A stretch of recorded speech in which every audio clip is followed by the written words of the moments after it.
안녕하십니까. 천안유배프 오유환 목사입니다. 오늘 주일 예배에 들어오신 여러분들 정말 환영합니다. 오늘 말씀 통해서 오늘이 가장 행복한 날이다, 우리가 이렇게 고백할 수 있기를 기도합니다. 오늘 말씀의 제목은 예수 안에서 행복을 누리며 사는 법입니다. 말씀은 누가복음 10장 21절에서 24절입니다. 요절은 23절입니다. 제자들을 돌아보시며 조용히 이르시되 너희가 보는 것을 보는 눈은 복이 있도다. 70인 제자가 전도 여행을 다녀와서 예수님께 보고했죠. 예수님의 이름으로 귀신을 쫓아내고 병자를 고쳤습니다. 그들은 그 귀신이 자기들에게 행복하는 것으로 정말 기뻐했습니다. 예수님은 그들에게 귀신이 행복하는 것으로 기뻐하지 말고 너희 이름이 하늘에 기록된 것으로 기뻐하라고 말씀하셨습니다. 그리고 성령으로 기뻐하시면서 기뻐하는 것에 본을 보여주셨습니다. 그리고 이제 예수님께서는 제자들이 전한 그 복음을 영접한 그 사람들로 인해서 하나님께 감사 기도를 드렸습니다. 또 복음을 영접하고 복음을 전한 그 제자들이 얼마나 행복한 자인지를 말씀해 주셨습니다. 오늘 말씀 통해서 우리가 진정한 행복을 누릴 수 있기를 기도합니다. 첫째, 어린아이에게 복음을 나타내심을 감사합니다. 21절 말씀입니다. 그때 예수께서 성령으로 기뻐하시며 이르시되 천지의 주제이신 아버지여, 이것을 지혜롭고 슬기 있는 자들에게 숨기시고 어린아이들에게 나타내심을 감사하나이다. 옳소이다. 이렇게 된 것이 아버지의 뜻이니이다. 예수님은 복음을 슬기롭고 지혜로운 자들에게는 숨기시고 어린아이 같은 자들에게 나타내심을 하나님께 감사했습니다. 여기 슬기롭고 지혜로운 사람은 자신이 스스로 슬기롭고 지혜롭다고 생각하는 그 교만한 사람들입니다. 또 세상 욕심으로 가득 찬 그런 사람들을 말하죠. 어린아이 같은 사람들은 그 반대로 하나님 앞에서 아주 겸손하고 순수한 그런 사람들입니다. 하나님께서 복음을 어린아이 같이 순수하고 겸손한 사람에게 나타나신 것을 감사했습니다.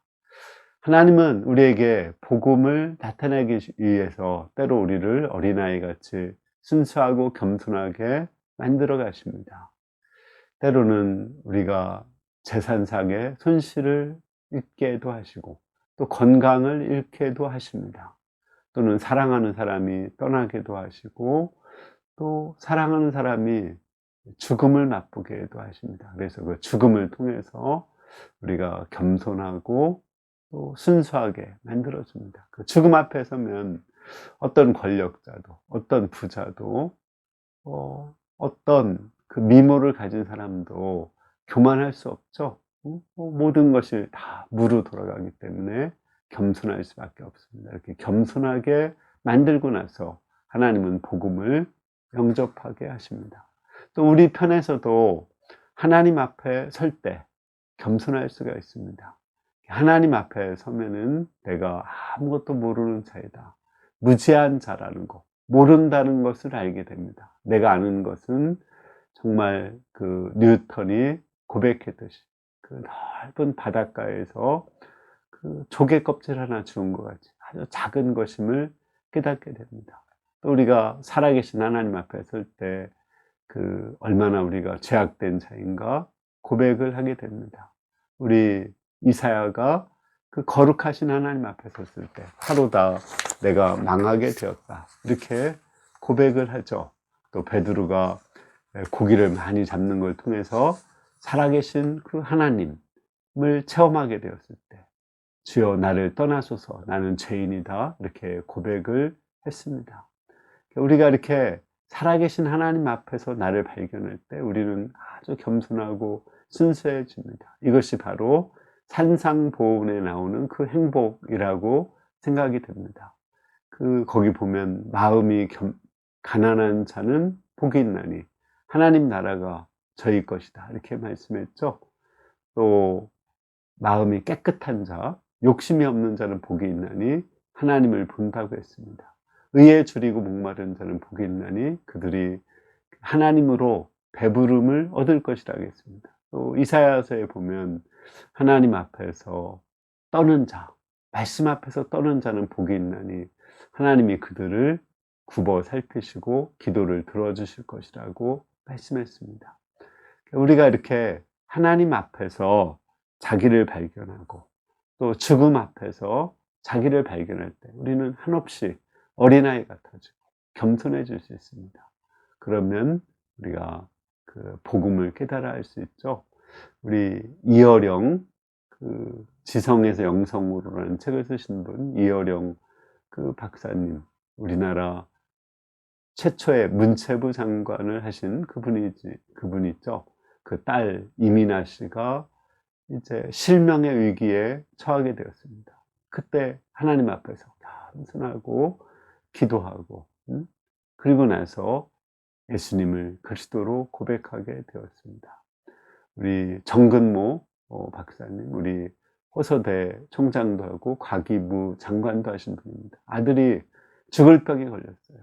그걸 통해서 한없이 겸손해져서 하나님 앞에서 자기를 발견하고 그 예수님을 영접했습니다. 이렇게 지성을 가진 분이라도 또 권력을 가진 분이라도 하나님 앞에 설 때, 죽음 앞에 설 때 겸손해져서 우리가 복음을 영접할 수가 있습니다. 둘째, 아들의 소원대로 계시를 받은 자가 하나님 나라를 알게 됩니다. 22절입니다. 내 아버지께서 모든 것을 내게 주셨으니 아버지 외에는 아들이 누구인지 아는 자가 없고 아들과 또 아들의 소원대로 계시를 받은 자 외에는 아버지가 누구인지 아는 자가 없나이다 하시고, 우리가 아무리 겸손하고 순수하게 된다고 할지라도 우리가 하나님을 곧바로 알 수 있는 건 아닙니다. 하나님이 우리에게 계시를 해줘야 됩니다. 이 계시라는 것은 커튼을 걷어서 그 가려진 그 하나님 나라를 보여주는 것을 의미합니다. 가려진 그 하나님 나라를 보여줄 때, 그때서 우리는 비로소 알 수 있습니다. 하나님은 누구에게 이 계시를 해주실까요? 그 사도 바울은 그 에베소서에서 지혜와 계시의 영을 주셔서 그 예수 그리스도의 하나님, 영광의 아버지를 알게 해달라고 기도하고 있습니다. 그러니까 성령께서 계시의 영이 임할 때 우리는 하나님을 알 수 있고 하나님 나라를 알 수 있습니다. 그러니까 이 계시의 영이 임하기 위해서는 우리가 하나님께 간절히 기도해야 됩니다. 하나님께서 계시의 영을 주셔서 그 예수님이 믿었던 그 하나님, 그 영광의 아버지, 능력의 아버지, 사랑이 풍성하신 아버지, 전능하신 아버지, 또 모든 것을 주관하시는 아버지 하나님을 알게 해달라고 우리가 기도할 때 간절히 기도하면 성령께서 계시의 영을 주셔서 하나님을 알게 하십니다. 이것은 여름상이라든지 주일 예배든지 또 이런 것을 앞두고 또 말씀 공부를 앞두고 열심히 기도했을 때 정말 말씀이 계시의 영이 임하셔서 그 말씀이 확 다가오는 그런 때가 있습니다.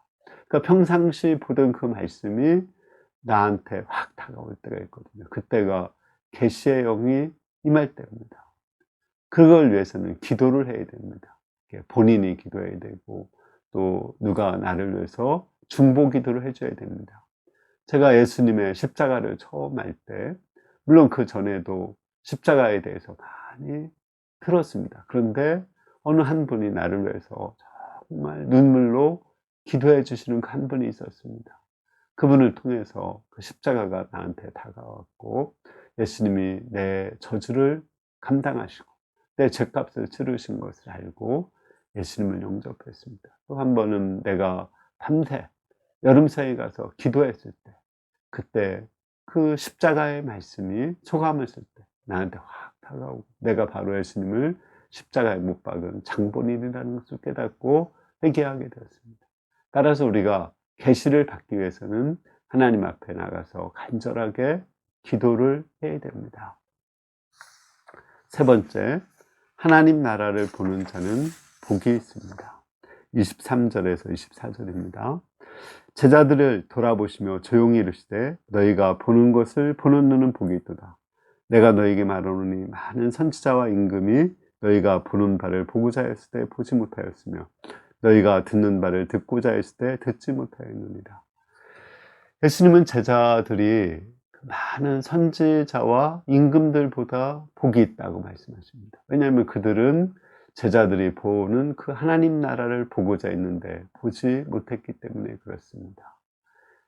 이사야 선지자 같은 분, 또 다윗 왕과 같은 분도 예수님의 십자가와 부활을 바라봤습니다. 또 하나님 나라를 바라봤습니다. 그러나 그들은 멀리서 바라봤을 뿐입니다. 그들은 그 하나님 나라에 온전히 들어가서 보지를 못했습니다. 왜요? 그때는 하나님 나라의 복음이 완성되지 않았기 때문에 그렇습니다. 하나님 나라의 복음은 예수님이 십자가에 죽으시고 부활하셔서 성령을 보내셨을 때 완성되었습니다. 근데 제자들은 그 십자가와 부활을 보고 죄를 회개하고 죄사함을 받고 하나님 나라 속에 들어가게 되었습니다. 그래서 그 하나님 나라를 마음속에 누리게 되었고, 이제 죽은 후에는 그 몸도 변화되고, 또 이제 새하늘과 새 땅에 들어가서 그들은 영원히 살게 되었습니다. 그러니까 이사야나 다윗 왕이 그 하나님 나라를 이렇게 바깥에서 보았다면 제자들은 그 하나님 나라 속에 들어가서 하나님 나라에 살게 된 것입니다. 그러므로 다윗 왕이나 이사야가 제자들이 정말 행복한 자라고 부러워하고 있는 것입니다. 왜 예수님이 이런 말씀을 하실까요? 너무 행복한데도 행복을 못 누리기 때문에 그렇습니다. 예를 들어서 스바의 왕이 와가지고 스바의 왕이 솔로몬과 함께 있는 사람들에게 정말 행복하다고 했습니다. 그 말씀을 항상 들을 수 있는 거, 지혜의 말씀을 들을 수 있는 게 얼마나 행복한가 이렇게 감탄을 했습니다. 그러나 정작 솔로몬의 제자들은 그 행복을 누리지 못하고 있었습니다. 이렇게 항상 가까이 있고 자주 들으면 행복을 잘 누리지 못하는 거거든요. 마찬가지로 제자들은 그 예수님 아주 가까이서 말씀을 듣고 예수님을 보고 이제 나중에 십자가와 부활을 보고 성령을 받아서 얼마나 행복한 자입니까? 근데 그 행복을 누리지 못하고 있기 때문에 너희가 정말 행복한 자라고 말씀하는 것입니다. 북한에서는 정말 목숨을 걸고 탈출해서 한국에 오게 됩니다. 한국에 와서 국가정보원에서 이제 처음에 그 신문을 받을 때 선생님 이렇게 말을 하는데 눈물을 펑펑 흘린다고 합니다.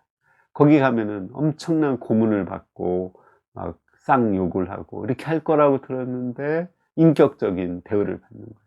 또 자유가 있는 세상에서 살게 되고 먹을 거 입을 것이 풍요로운 그런 세계에서 살게 되니까 너무 행복한 겁니다.